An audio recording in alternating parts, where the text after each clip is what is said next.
Bonjour. Bon, bienvenue dans cette vidéo et aujourd'hui je vais vous parler de plans d'audiovisuel. Et oui, parce que beaucoup ont tendance à dire plan de cinéma, sauf qu'en réalité c'est applicable dans tous les domaines de l'audiovisuel.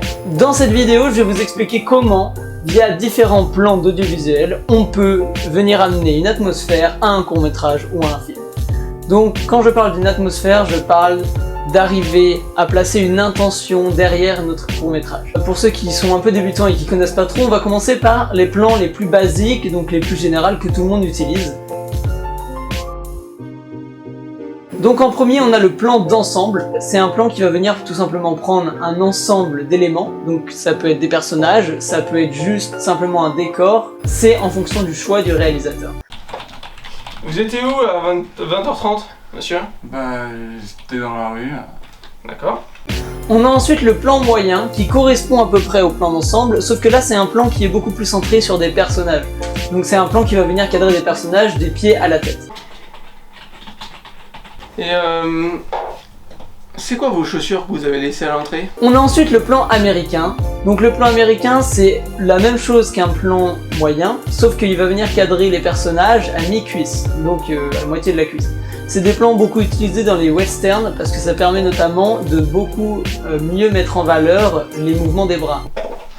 Et... non.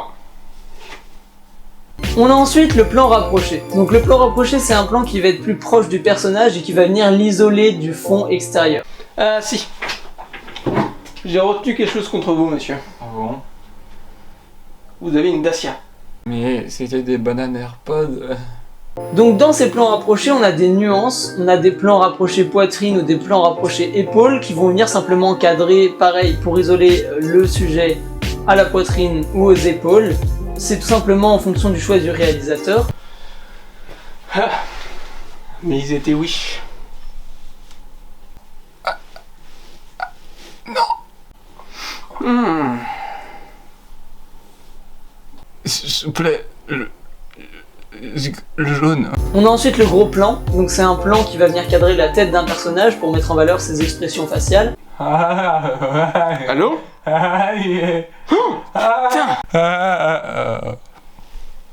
Ensuite on a un très gros plan, donc le très gros plan c'est un plan qui va venir mettre plus en détail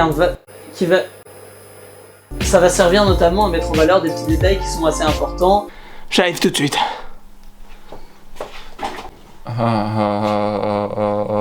On a ensuite un insert, donc un insert c'est un peu l'équivalent d'un très gros plan, sauf que c'est pour les objets, donc un objet sur un doigt, un objet posé sur une table. Le principe va être de mettre donc cet objet, ce sujet, isolé par rapport au reste. On a ensuite ce qu'on appelle les panoramiques. Donc les panoramiques c'est des plans qui vont venir balayer un passage. Les panoramiques, ça va être des plans qui vont venir balayer une zone. Donc une zone comme on le fait avec des panoramiques en photo, sauf que là c'est en vidéo. Donc c'est l'équivalent de faire un panoramique photo en faisant une vidéo. On peut donc retrouver des panoramiques verticaux et des panoramiques horizontaux. On a aussi ce qu'on appelle un travelling, c'est lorsque la caméra est posée sur ce qu'on appelle un rail de travelling et qu'elle avance pour aller vers ce sujet. Quand on a moins de moyens, on peut le faire sans rail de travelling. Donc on a les travelling avant qui avancent vers le sujet, les travelling arrière qui reculent par rapport au sujet, les travelling de côté qui vont venir aller à gauche ou à droite, et les travelling courbés en fait qui vont venir faire une courbe autour d'un personnage.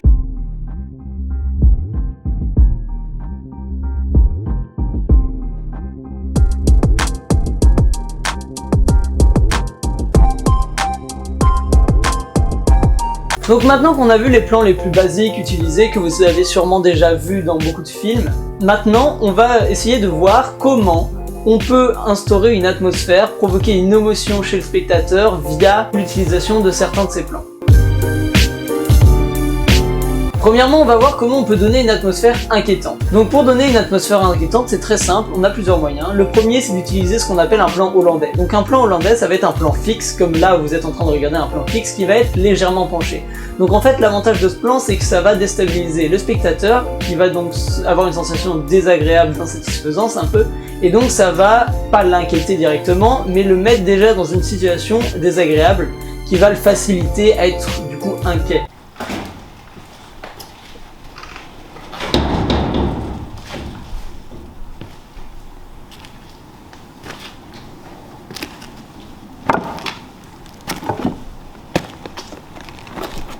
Ensuite, c'est important d'utiliser des plans d'un point de vue extérieur qui sont fixes, par exemple posés au sol, en hauteur, ou rapprochés au contraire du personnage, mais assez lents, qui se succèdent lentement, ce qui va permettre d'instaurer vraiment de l'inquiétude.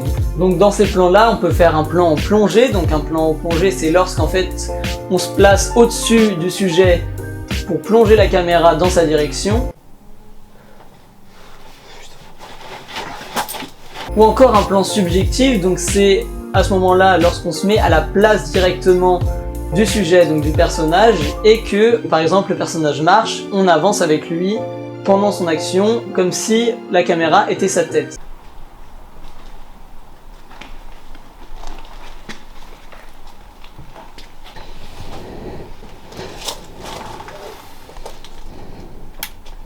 Et donc c'est important de faire des plans très longs, donc des plans entre 5 et 10 secondes qui vont vraiment montrer le décor qu'il y a tout autour des personnages. Ça va donner l'occasion au spectateur de s'imaginer le danger qui va surgir n'importe où autour du personnage.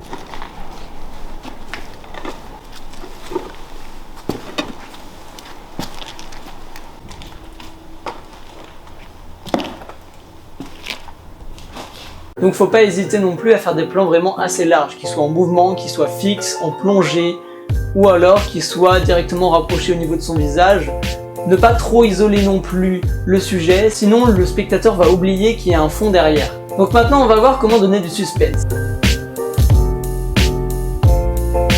Donc il y a une technique très utilisée pour donner du suspense dans les films, c'est ce qu'on appelle la technique du hors-champ. Donc c'est tout simplement le fait de mettre la caméra face au sujet, et que ce personnage donc voit un élément qui est hors du champ de la caméra, hors du plan en fait.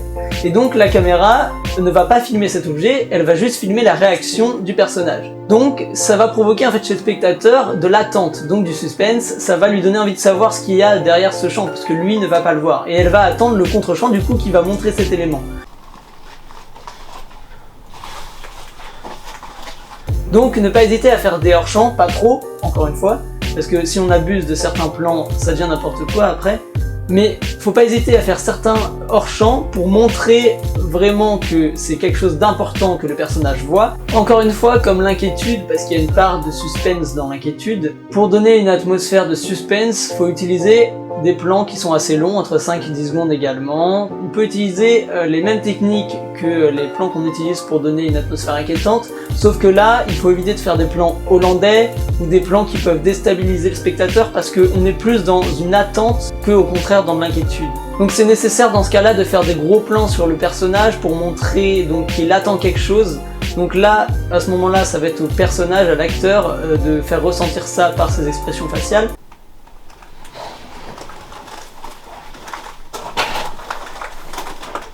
Ou encore des plans de vue externes qui nous permettent de voir ce qu'il y a derrière lui et devant lui pour avoir vraiment un champ global tout autour de l'acteur et qu'on s'imagine en fait quel élément est important.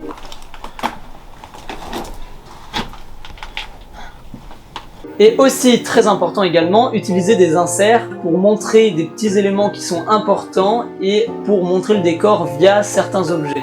Donc ensuite, une fois qu'on a vu comment faire du suspense et comment amener une atmosphère inquiétante, comment donc arriver à l'effet de surprise? Parce que c'est ça qu'on veut, c'est comment on arrive à la surprise. Tout simplement, pour donner un effet de surprise, on peut utiliser un effet qu'on appelle le travelling compensé. Donc, vous avez vu ce que c'était que le travelling. Le travelling compensé, c'est tout simplement le fait de zoomer en faisant un travelling arrière ou de dézoomer en faisant un travelling avant. Donc ça va donner un effet de grossissement de l'image ou de rétrécissement de l'image. Si vous effectuez aussi un panoramique assez rapide, ça permettra d'instaurer la surprise, puisqu'un panoramique rapide qui va balayer rapidement une zone et s'arrêter d'un coup sur le sujet, va montrer l'élément important du coup qui déclenche cette surprise. Oh! Et donc on peut faire ça notamment par ce qu'on appelle un reveal. Donc un reveal, c'est lorsque petit à petit on dévoile le plan, donc soit en faisant justement un panoramique, ou soit en faisant un travelling de côté qui va venir dévoiler le plan, par exemple derrière une porte ou un mur. Donc maintenant qu'on a vu comment instaurer la surprise, imaginons que le scénario de notre film soit d'instaurer une atmosphère d'inquiétude, ensuite de suspense, puis donner de la surprise pour amener à une scène d'action. Et ben on va voir maintenant comment on peut mettre de l'action dans un film.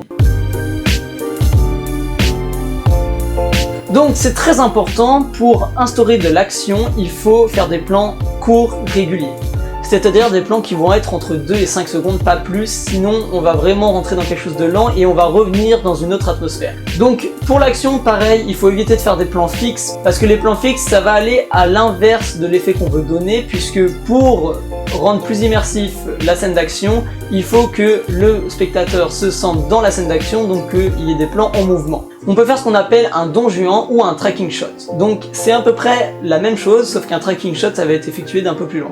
Donc un Don Juan, c'est tout simplement un suivi du personnage. Donc suivre le mouvement lorsque le personnage avance de dos, ou suivre alors le mouvement du personnage de face. Et un tracking shot, c'est lorsque ça s'effectue de plus loin.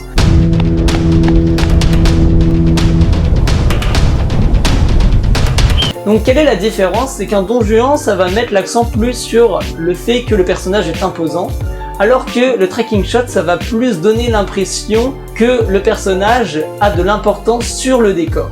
Donc ensuite on a ce qu'on appelle plus familièrement un tilt, donc c'est le même principe qu'un panoramique, sauf que c'est de le faire régulièrement à la même vitesse. Donc pas faire comme dans l'effet de surprise où on fait rapidement et on s'arrête, c'est que là ça va être un panoramique qui va s'effectuer toujours à la même vitesse jusqu'au sujet.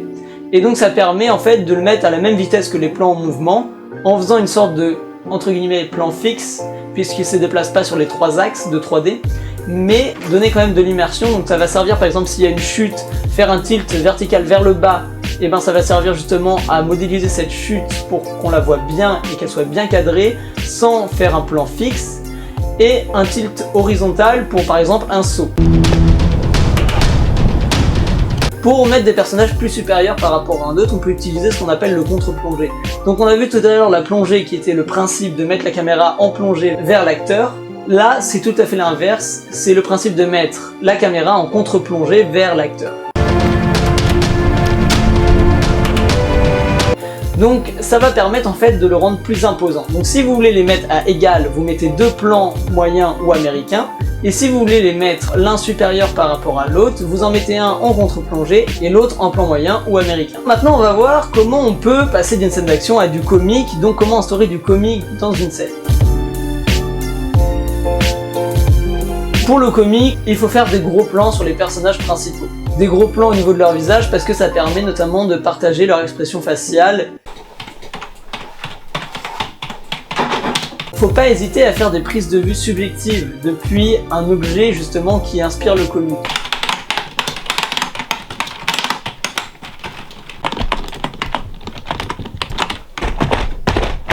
Ou encore utiliser le point de vue interne du personnage en le mettant dans une situation qu'il préférerait ou qu'il rêve. Ouais, enfin tu vois là, j'ai installé du coup mon nouveau trépied de chez Neewer, là j'ai du coup mon NAS de chez Ajustor, tu vois, donc je l'ai paramétré sur mon réseau local. Là j'ai mes 2 PC sur Windows 10 Pro, tu vois, en 64 bits, donc voilà, relié aussi en réseau. Là j'ai 2 onduleurs, donc comme ça si jamais il y a une coupure de courant, tu vois, c'est facile. Enfin bref, là j'ai mon nouveau clavier rétro-éclairé. Enfin voilà, c'est vraiment bien du bon matos. Ouais, bah c'est super. Et ensuite le comparer directement à la situation réelle, ce qui va donc instaurer le climat du rêve vs réalité qu'on retrouve beaucoup dans les vidéos comiques d'aujourd'hui. Alors tu vois, ça c'est ma chambre. Ça c'est mon micro, tu vois. Ah merde, ah, fais chier, fais attention, hein, ça fait mal. Ouais, tu vois, c'est mon micro, hein. Allô. Ça fait m'entendre, tu vois. Ça c'est ma webcam. Bon, ça fait un peu enfant, mais bon, voilà. Et puis ça, je sais pas ce que c'est mon papa qui me l'a installé, voilà. Mais ça non plus, je sais pas ce que c'est. T'es content? Ouais. Et cette fois, ne pas hésiter à mettre des plans en contre-plongée d'une chute. Alors pourquoi en contre-plongée? Parce que c'est important de le mettre en valeur, de le rendre imposant, et ensuite de casser directement sa verticalité et sa posture imposante par une chute ridicule. Donc le fait de mettre en contre-plongée cette chute, ça va permettre vraiment de casser une figure encore plus imposante que ce qu'elle était déjà. Et donc de mettre en valeur le ridicule de l'action.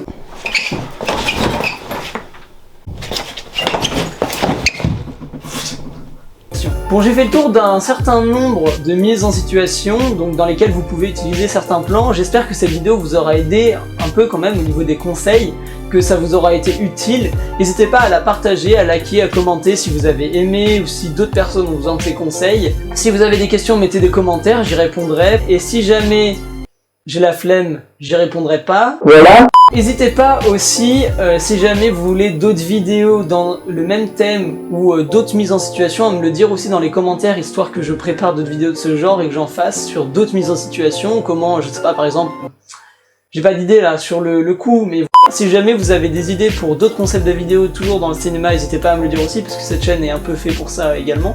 En attendant, ça faisait longtemps qu'on me demandait cette vidéo, et là j'ai eu en express une demande de cette vidéo par Maë, donc j'espère qu'il voit cette vidéo et que j'ai pas été en retard. Sinon bah tant pis. N'hésitez pas à vous abonner si vous avez aimé et que vous êtes abonné. Non, si vous n'êtes pas abonné, voilà. À liker si vous n'avez pas liké et que vous aimez, parce que du coup le principe c'est que si vous aimez, vous pouvez liker pour me montrer que vous aimez, mais je sais pas que c'est vous, mais en fait je saurais que quelqu'un a aimé, et donc que ça peut être vous. Voilà. Je vais aller me faire un kebab. Allez.